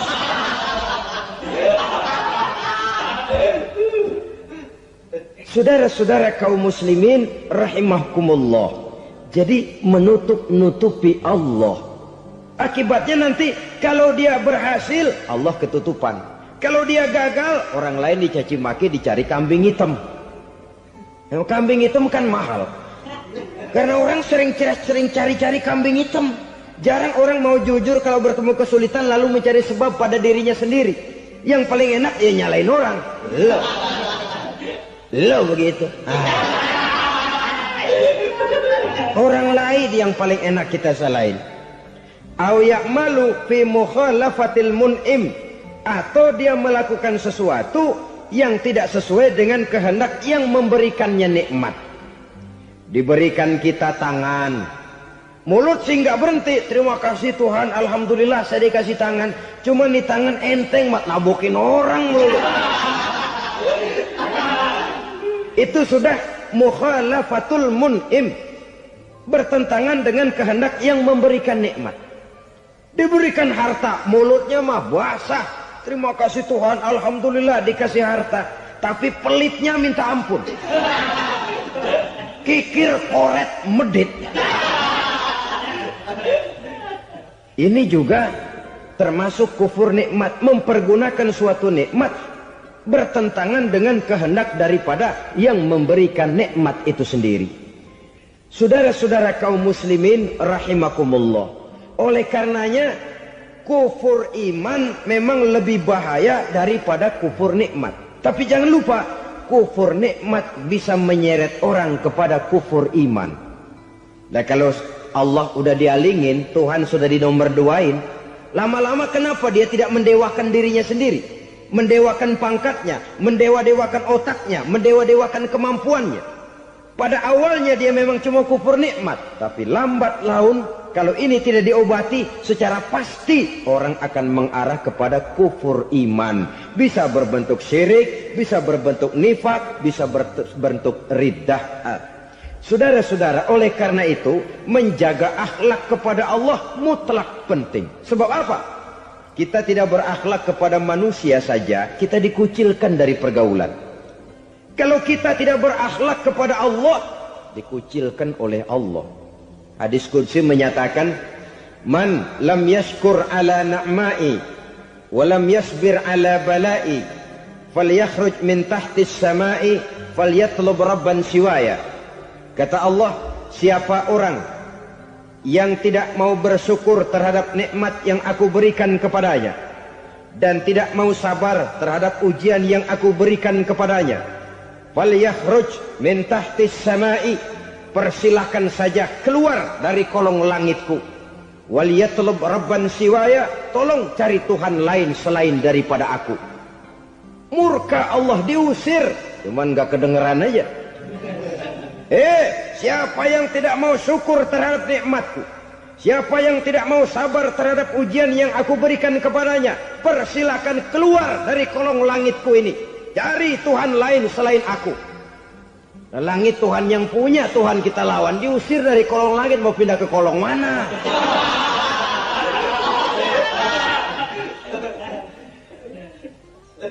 Jadi jangan merasa kufur nikmat kan enteng. Iya, kelihatannya begitu, tidak sebahaya kufur iman. Tapi kufur nikmat ini merupakan anak tangga yang kalau kita sudah mulai naik, kita akan naik terus sampai kepada tingkat di mana kita mengalami kufur iman. Kalau sudah ke sana, maka akhlak kita kepada Allah terkenalah erosi, terkena polusi, hancur akhlak kepada Allah, dan itulah sumber kesengsaraan abadi. Kalau cuma kita tidak berakhlak kepada manusia, barangkali resikonya cuma kehidupan di dunia ini. Mungkin juga ada kehidupan akhirat. Tapi kalau sudah tidak berakhlak kepada Allah, dunia akhirat kita rugi dan celaka. Maka pada kesempatan ini saya mengajak, marilah jaga baik-baik akhlak kita kepada Allah. Satu kali kita bertauhid, sampai mati kita bertauhid. Satu kali la ilaha illallah, jangan tergelincir lagi kita keluar daripada kalimat itu. Satu kali kita bertuhankan Allah, jangan bertuhan yang lain selain daripada Allah. Jangan sekutukan Allah, jangan samakan Allah dengan sesuatu, jangan mengangkat yang lain sama agungnya dengan Allah. Sebab dengan demikian kita seolah-olah sudah mengotori akhlak kita kepada Allah Subhanahu wa ta'ala. Saudara hadirin yang saya hormati, jadi oleh karenanya akhlak kita kepada Allah merupakan basis daripada kehidupan beragama. Kalau itu sudah mulai rapuh, mulai terkena erosi dan polusi, mulai rusak, dikhawatirkan nanti nilai ibadah kita kepada Allah juga akan turut ambruk karenanya. Saudara-saudara kaum muslimin rahimakumullah, tugas yang kedua, memperbaiki akhlak manusia kepada sesama manusia. Kita tahu Islam sesuai dengan namanya adalah agama damai. Maka akhlak manusia kepada sesama manusia menempati porsi yang penting dalam kehidupan beragama. Bagaimana seorang muslim bergaul, bertata krama terhadap sesama manusia. Mari kita lihat lebih jauh persoalannya. Untuk memudahkan pembicaraan dari kacamata agama, kita kelompokkan saja manusia itu dalam dua. Pertama yang seiman, dan yang kedua yang tidak seiman. Yang tidak seiman itu kita sebut saja kufur atau kafir. Nah, kepada yang kafir pun kita diajarkan untuk berakhlak, apalagi kepada yang memang nyata-nyata seiman, sekeyakinan, seakidah. Kemanapun Islam datang, ke negara manapun ia masuk, ia tidak menaburkan kerusakan. Jadi tidak benar kalau orang pernah itu menggambarkan, saking sentimennya seorang orientalis pernah menggambarkan Nabi Muhammad di tangan kirinya Quran, di tangan kanannya pedang. menggambarkan seolah-olah Islam dikembangkan dengan kekerasan. Sebenarnya tidak sama sekali. Kalaupun dalam sejarah perkembangan Islam pernah terjadi perang, maka perang dalam Islam sesungguhnya, apabila kita amati sejarahnya, bukan untuk memaksakan agama, karena memang agama tidak bisa dipaksakan, tetapi justru untuk mempertahankan agama dari segala macam hambatan, rintangan, hinaan, dan fitnahan. Tapi kemanapun yang jelas Islam masuk, dia tidak pernah membuat kekacauan, kerusuhan, ataupun penghancuran. Candi Prambanan bahkan dipugar, gereja-gereja tidak ada yang dihancurkan oleh umat Islam. Kenapa? Islam agama damai. Soal agama, soal lakum dinukum waliyadin, la ikraha fid din, qad tabayyana ar-rusdu minal ghayy. Tidak ada paksaan dalam beragama, sebab nyata yang benar dengan yang tidak benar. Belum pernah ada orang kafir masuk ke perkampungan orang Islam lalu dikejar-kejar, diteriakin kafir, kafir, sunatin.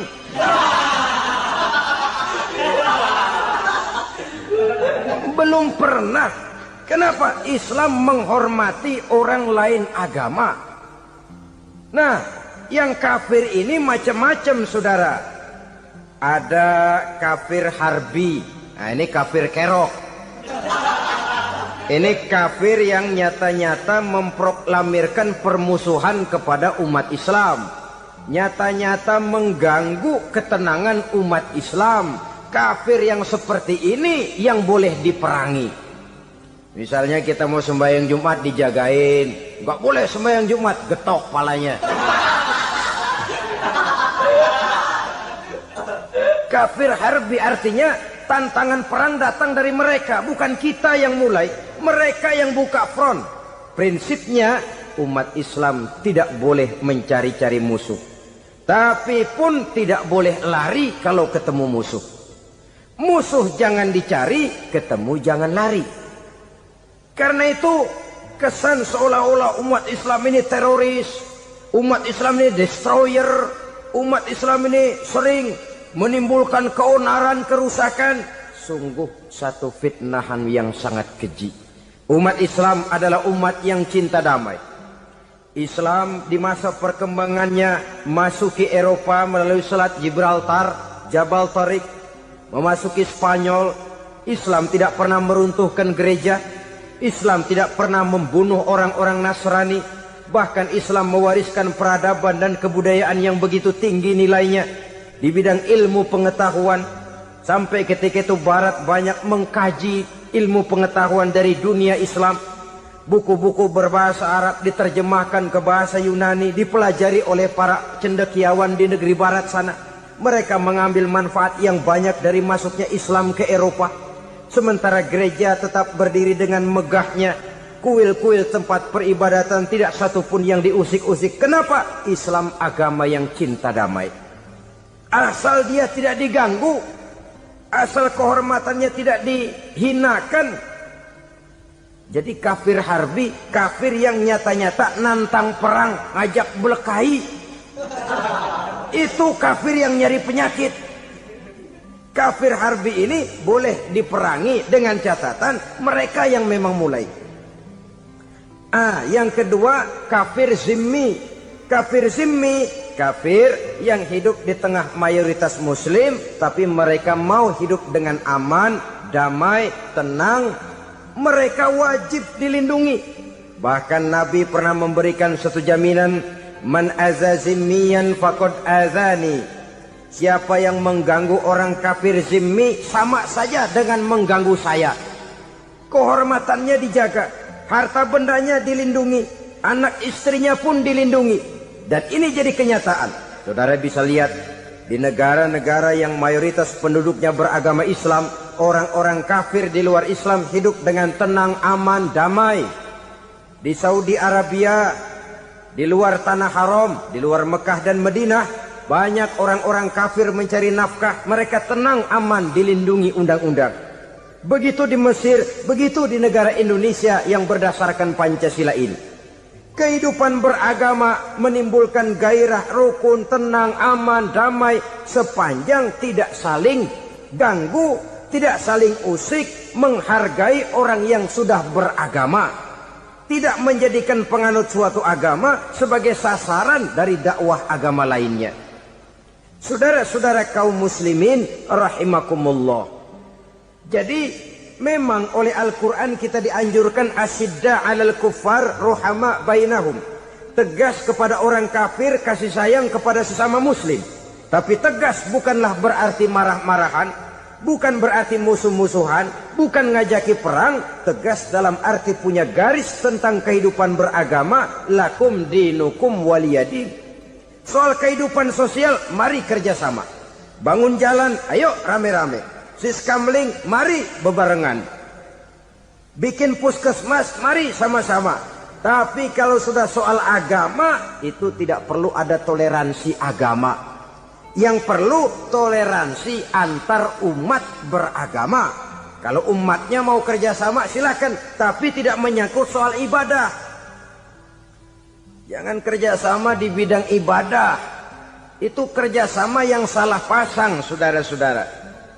Sehingga dengan demikian toleransi adalah menyangkut kehidupan antar umat beragama. Sedangkan agama sendiri punya kapling yang nyata. Sehingga dengan demikian tegas kepada orang kafir dalam arti kita punya satu kepribadian. Tidak ngambang. Enggak, lalu kalau ditanya orang, sebenarnya agama lu apa sih? Ah, gua mah gimana musimnya aja. Agama pakai musim kayak rambutan. Akhirnya ya begitu, musim-musiman. Ke masjid kelihatan, ke gereja hayo, ke candi nongol, ke apa? Bingung malaikat bagaimana nyatetnya nih bocah ini. Di mana aja ada. Kita punya satu kepribadian. Saya muslim dan garis saya ini, lakum dinukum waliyadi. Bagi Tuhan persilakan agama Tuhan, bagi kami agama kami. Kami hormati Tuhan, Tuhan hormat kepada kami. Tapi soal agama, kaplingnya jelas. Kerjasama, mari urusan muamalah, bidang sosial. Yuk kita siskamling sama-sama dengan orang lain agama. Mari jaga kerukunan, kesatuan, persatuan, kekompakan. Perbaiki jalan yang rusak, mari sama-sama. Mendandani jembatan yang runtuh, mari sama-sama. Tapi sembahyang, kaplingnya lain-lain. Sebab Nabi juga dulu pernah ditawarkan begitu loh sama kafir jahiliyah dulu, Quraisy itu. Sudah Muhammad, sekarang begini saja, kita join aja daripada marah-marahan. Hari ini saya oke, menyembah Tuhanmu Allah. Besok gantian kamu menyembah Tuhan kita, Latta, Uzza, Manat dan Hubal. Turun, qul ya ayyuhal kafirun la a'budu ma ta'budun. Soal ibadah kaplingnya jelas, tidak boleh dicampur adukkan. Sebab kalau tidak, kita akan mulai kehilangan identitas diri. Dan disitulah krisis kehidupan keyakinan beragama dimulai. Dari krisis identitas. Hujan gede kan mulainya gerimis dulu. Di mana-mana ya gerimis dulu. Gerimis makin lama makin gede. Kita akan mulai dengan kehilangan identitas diri. Dari sana nanti kita malu mengakui keislaman kita. Kalau orang Islam malu mengakui keislamannya, ini kan ironi, menyedihkan. Ngakui Islamnya saja malu. Menonjolkan keislamannya malu. Tidak ada rasa bangga beragama. Padahal ini modal dasar. Hanyalah dengan rasa bangga beragama kita lalu konsekuen. Bangga yang tidak konsekuen, wah pokoknya kan gua kan Islam, agama yang paling benar. Tapi hidupnya sendiri jauh dari tuntunan Islam. Itu bangga yang tidak beralasan. Bangga yang tidak perlu dibanggakan sebenarnya. Kebanggaan yang membuat kita konsekuen dan dekat dengan kehidupan beragama. Jadi dengan demikian saudara-saudara, kepada non-muslim kita juga harus berakhlak. Bukankah ini sudah dicontohkan oleh Rasul? Bagaimana beliau disambiti orang di Taif, yang menyambiti malah didoakan. Bagaimana Suraqah mau membunuh beliau, malah Suraqah didoakan. Bagaimana Abu Jahal dan Abu Lahab saking mangkalnya. Ini Abu Jahal pernah gali lubang di kamarnya sendiri, di depan tempat tidurnya. Setelah dia gali lubang, ditutupin pakai keraras korma. Lalu dia tarik selimut, belagak meriang. Dia pesan pesuruhnya, bilangin Muhammad encangnya meriang. Pamannya sakit, minta ditengokin. Nabi dengan segala husnuzonnya berangkat nengokin. Abu Jahal dari balik selimut ngintip. Itu dia Muhammad, itu dia tuh. Dia tuh, masuk Dani, masuk. Mulai di jalan, senang Abu Jahal. Terus dah. Begitu ke pelosok, masuk ke lubang, gue pendem terus lalu. Memang niatnya mau mencelakakan Nabi. Sudah tinggal beberapa langkah lagi Nabi akan berjalan ke arah lubang itu. Malaikat Jibril ngasih tahu, Muhammad, Abu Jahal pamanmu cuma pura-pura sakit.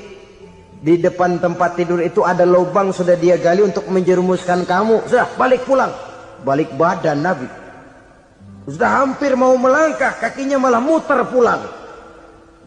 Abu Jahal yang ngelihat Nabi sudah hampir jatuh nggak jadi, balik pulang. Lupa kalau lagi sakit. Udah Muhammad buruan sini. Ke pintu dia kejar. Dia lupa sama lubang yang dia gali. Begitu dia kejar, dia yang ke pelosok masuk ke dalamnya. Sejak saat itu ada pepatah, man hafara hufratan waqa'a fiha. Siapa yang suka nggali lubang, dia sendiri bakal terpelosok ke dalamnya. Jatuh dia ke lubang yang dia gali. Padahal ya paling banter 2 atau 3 meter paling dalam. Dari dalam lubang itu dia teriak-teriak, Muhammad, tolongin, pamanmu kecebur. Kasih tahu Muhammad, kasih tahu, datang lagi lah pesuruhnya. Muhammad, pamanmu Abu Jahal kecebur, minta tolong diangkatin. Sudah diulur tambang, habis sambung lagi, nggak bisa sampai. Masa iya, cuma kamu yang bisa nolong. Apa yang dilakukan Nabi? Balik mau nolongin. Akhlak.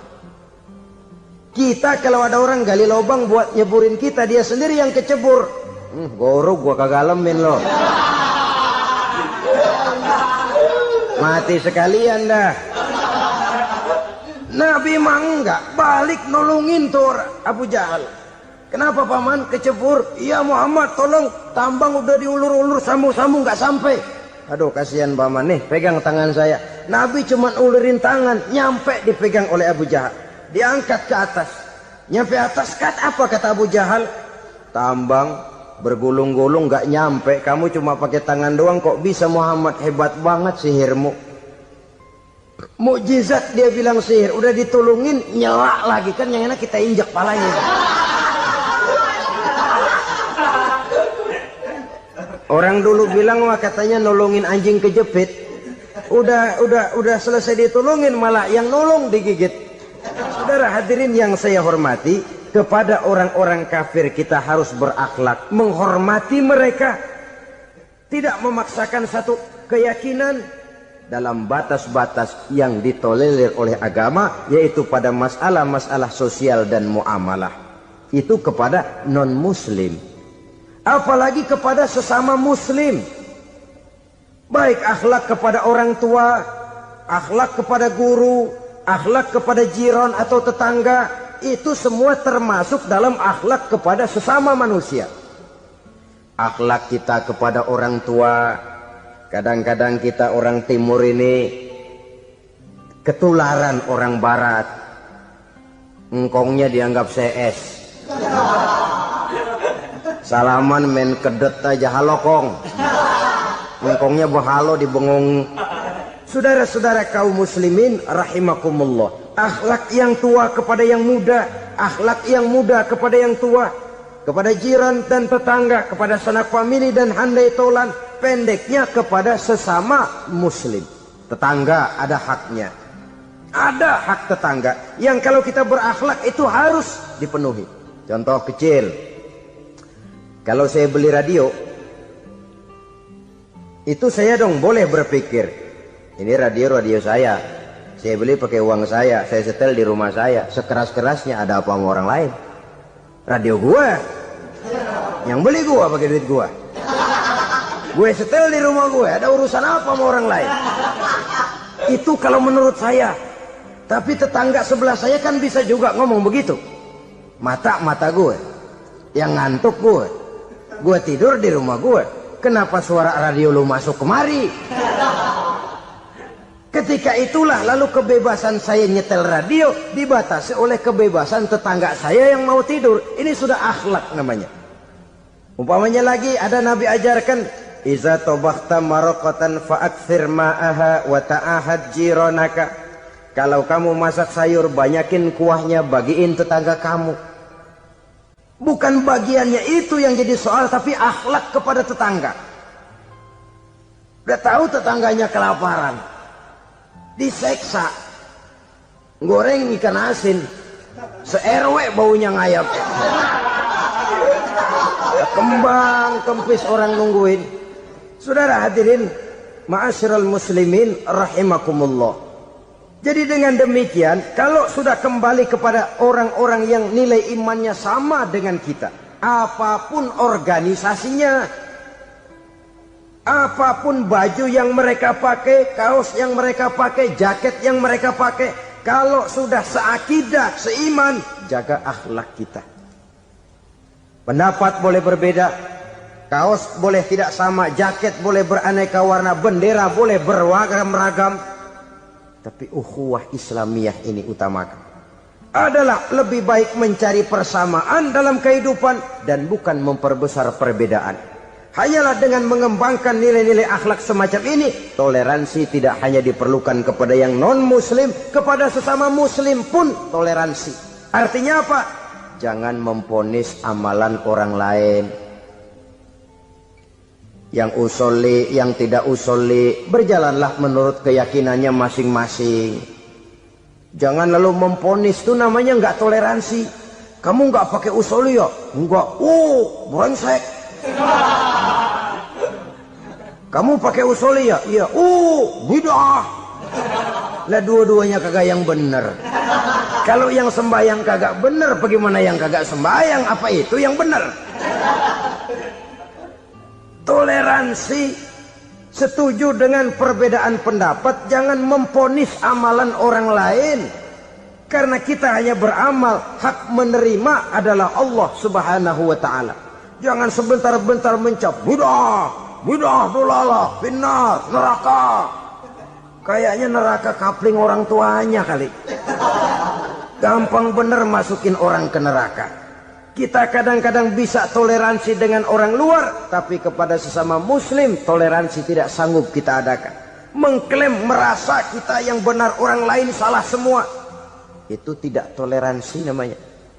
Mentang-mentang jadi ustadz, nih satu-satunya ustadz di sini ya, semuanya mesti ngaji kemari. Kalau nggak ngaji kemari, Islamnya kurang tapi bener. Toleransi. Saudara-saudara kaum muslimin rahimakumullah, lapang dada menghargai orang yang berbeda pendapat, apalagi kalau perbedaan pendapat itu menyangkut hal-hal yang tidak prinsipil, menyangkut hal-hal yang sekunder dalam kehidupan beragama, menyangkut masalah-masalah yang dalam bahasa fikih disebut soal-soal furu'iyah. Tidak usah menyebabkan kita bersih tegang. Kepala sama hitam pendapat boleh berbeda dan halal. Bahkan Nabi mengatakan, ikhtilafu ummati rahmatun. Perbedaan pendapat di kalangan umatku bahkan menjadi rahmah. Sepanjang perbedaan pendapat itu diiringi dengan rasa toleransi. Tapi kalau sudah main baku hantam, main klaim, memponis orang lain, akhirnya timbullah keretakan. Jangan heran kadang-kadang satu masjid dua kelir. Ya soal kelir boleh kelar-kelir, boleh kelar-kelir, tapi kalau harus terlalu mencolok menyebabkan timbulnya keretakan, saya kira yang akan turun bukan lagi rahmah tapi bala. Bala akan menimpa kita, jatuh kita menjadi umat yang lemah. Oleh karena di antara kita sendiri, sesama kita tidak pandai bertoleransi, tidak lapang dada. Ada anak muda kelihatannya mau majuan dikit, yang tua curiga. Nah, kalau dia maju pasaran gua bangkrut dong nih. Lalu ditekan tuh anak ditekan melejit.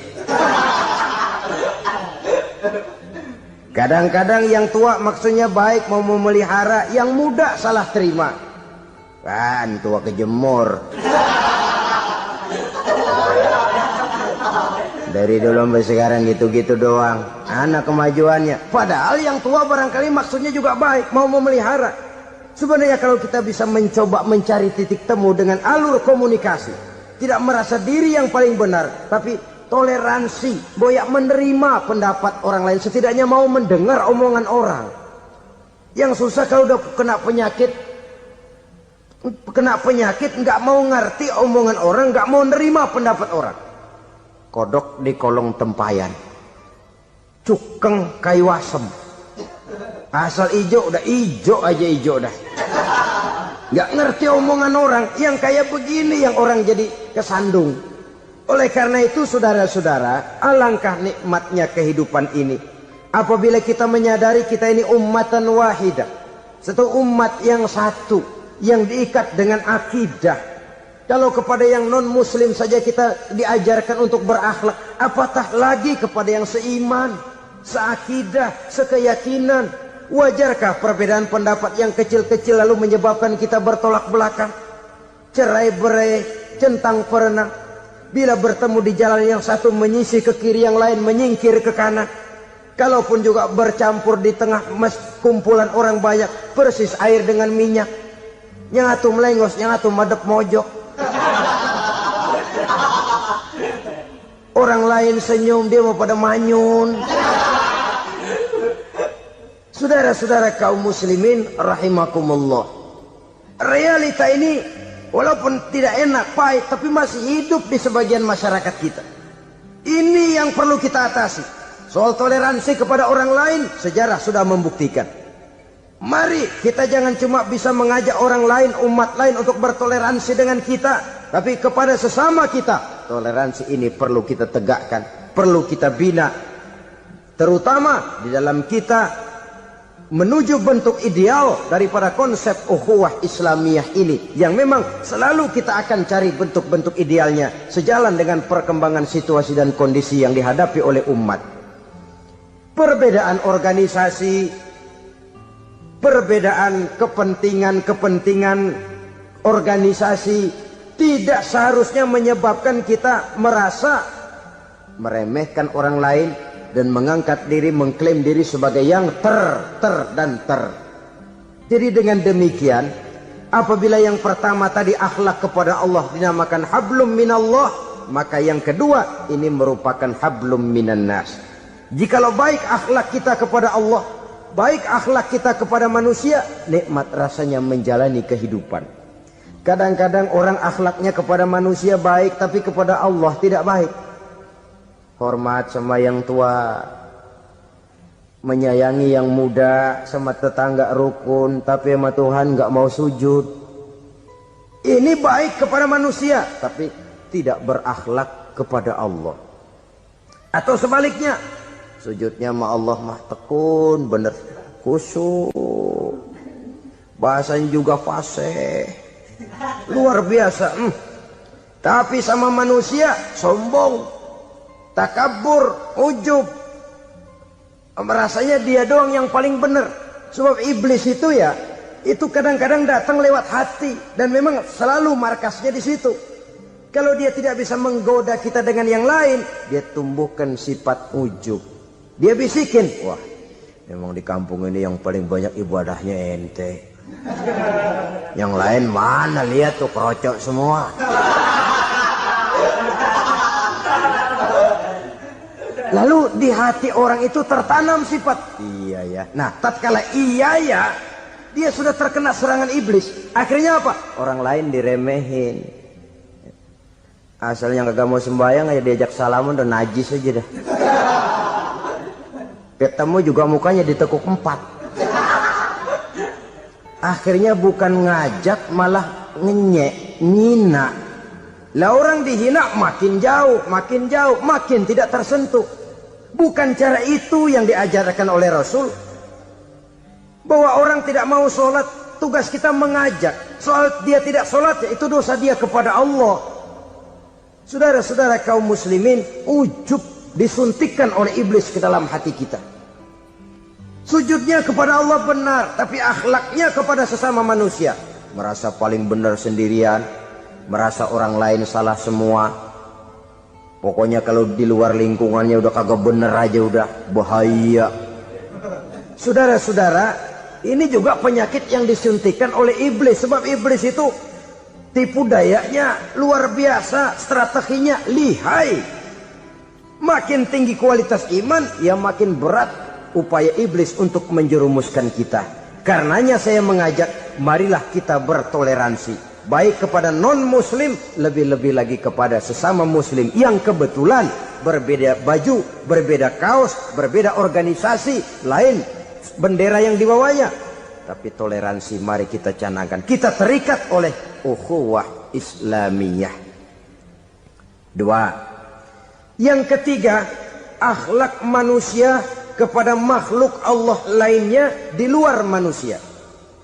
Saudara-saudara, dengan berakhlak kepada Allah, berakhlak kepada sesama manusia, berakhlak kepada makhluk Allah di luar manusia, baik flora maupun fauna, maka mudah-mudahan akan terciptalah satu ekosistem, satu lingkungan hidup yang membuat kita nikmat menjalani kehidupan ini.